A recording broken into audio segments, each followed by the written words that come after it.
Okay, so speaking of limousines, and this is in New York City, you told me a story once about James Brown wanting to have a meeting with you Right. in your office. Will you tell me about that? Tell me that story. Well, it's a long story, but I'll try to make it a short story. No, I want the long version. So I had started working at Capitol Records. They had an office. It was a satellite office because it wasn't, Hollywood and Vine obviously is where the Capitol Tower is. Mm-hmm. And I was working there as vice president of A&R, and I was sitting with a friend of mine named Larry Yazgar, who we had a label with at A&M, and we were just visiting. And before that, he was an old school promotion guy at Atlantic Records, a real character. And we're sitting on the Tuesday before Thanksgiving, and the phone rings, and I pick it up. My girl was out at lunch, and this guy gets on the phone, and he identifies himself as Mr. Sunday, and he works for the new James Brown Company in Macon, Georgia, and that James Brown is a big fan of mine, and that James Brown has these new acts, and he really wants you to hear them as soon as possible. And I said, Mr. Sunday, I really appreciate that. And I thought it was a friend of mine just goofing on me. Yeah, like you didn't take that seriously. No, and so I just kept talking, and Larry's there laughing. And I'm like, well, tell James Brown I said hi. And he goes, Mr. Brown really wants me to come to New York tomorrow to see you before the Thanksgiving holiday. And I'm like, okay, Mr. Sunday, sure. He goes, well, wait a second, though. Mr. Brown wants to speak to you. So next thing, I'm on the phone, and I'm talking to James Brown. Incredible. And he's going on and on and on about how he's a big fan of my work and Capitol Records, and he'd just gotten out of jail, I believe, for the bit with... Whoa. And I don't... That for whatever video, reason. That's out there. Yeah. And so he's going on, and I'm thinking, I can't believe I'm talking to James Brown, and it's James Brown. There's nobody to talk like that, man. And finally, he's like, and Mr. Sunday's going to get back on the phone, and I insist he comes to see you tomorrow. And here's Mr. Sunday. And I said, well, Mr. Brown, before you go, what are you having for dinner on Thanksgiving? I don't know what even made me think of that, but I like Thanksgiving, especially in New York, and then I would fly to Pittsburgh to see my parents. And there's this pregnant pause, and all of a sudden, he yells out, turkey, mashed potatoes, black-eyed peas, string beans, and he's just going on and on. It's like he's singing it to me, what he's going to have for dinner. Yeah. And I said to him, wow, Mrs. Brown must be a hell of a cook. Man, that cook, she's outrageous. She's magnificent. And literally the next day, Mr. Sunday flew to New York, met me at the office, had a Radio Shack cassette with 3 acts, with 3 songs for each one of them. And we sat in the office, he played them for me, and it was fine. And I said, thank you very much, Mr. Sunday, and, have a good trip home. Please tell Mr. Brown I said hi. Happy Thanksgiving to him. And he left, and as he's leaving, he goes, well, Mr. Brown's going to be here at the top of the new year. We're doing an MTV show, and he really wants to come and meet you. And I'm like, okay, sure. I can't wait to meet Mr. Brown, and happy Thanksgiving. So off they go. Thanksgiving comes and goes. Christmas, New Year's. It's now like middle of January, end of January. I get a call from Mr. Sunday.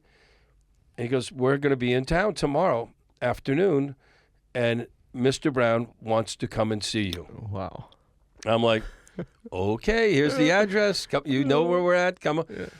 My girl, Valerie, who was wonderful, Valerie Killigrew. I love this woman, and she was such a wonderful help to me in my career and to so many things. And she loved music. And I hope she's well. I hope she hears this. I hope she hears a shout out about how much I love her. So right. Valerie starts telling all the people in the building. It was a high rise in Midtown Manhattan in the 50s across from the Sheraton. So the next day, I come to work, and people are dressed like they're going to like a New Year's Eve ball. Okay. Yeah. So it's now about 2:30 or 3, whenever they're supposed to come. I'm in the office. Yes, Valerie, they're here. I go out to the elevator, and now there's Mr. Sunday, 3 or 4 different gentlemen who are Natalie attired, who identify themselves as colonels, and the James Brown dancers, but no Mr. James Brown. Oh, golly. So they all come into the office, and Mr. Sunday pulls out the same cassette with the same 3 acts and the same 3 songs from each act, and he plays them again. And again, I don't know how to not accommodate them after their effort to come see me. No James Brown, though. But now I'm sitting in a chair, and I've got the James Brown dancers dancing in my office to 9 songs by 3 different acts. And singing, or just No, they're singing, carrying on. I mean, it was crazy. So finally, that's over. I'll see you later. Tell Mr. Brown I hope he feels better. You know, he goes, well, Mr. Brown wants to come and see you tomorrow. I'm like, yep, that's great. I'll be out late tonight. I'm seeing some shows down in the East Village. I'm going to Brownies.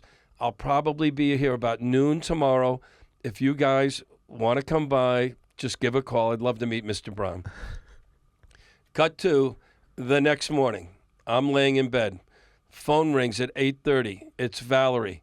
Valerie's like, you better get here now.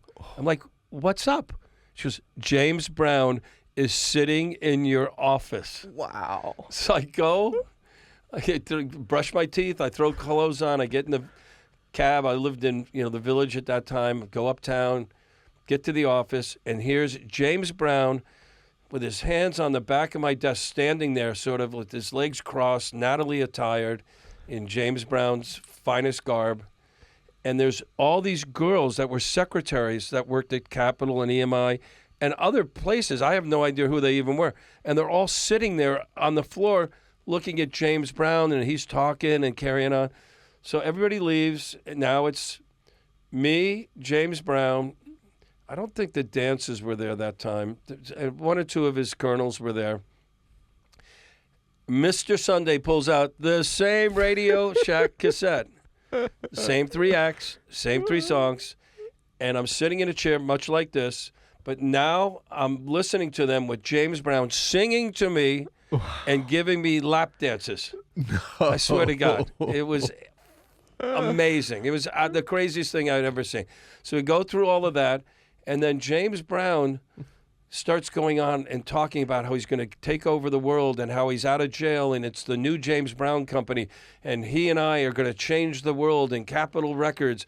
And there's one of those like sort of radiators that he could climb up on, and now he's standing in this like floor-to-ceiling window overlooking like 7th or 8th Avenue, Midtown Manhattan. And I'm looking, and I can see people pointing up and looking up and seeing him in the window. There's James Brown screaming. And he's going on and on and on. And finally, he's like done with his diatribe. And he's like, okay, we're leaving.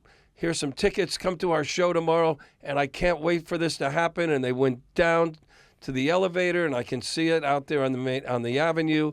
And it's got a hot tub in the trunk. And they all get in. He had a fur coat on. And they drive away. And that was the last I ever heard of James Brown and or Mr. Sunday. I would see Mr. Brown on stage after that, but it was one of the greatest meetings of my entire life. Oh, dude, that's and so it really happened. And I love that he wanted the tape back every time. Oh, yeah. You can't keep this. I own this. I'm James Brown.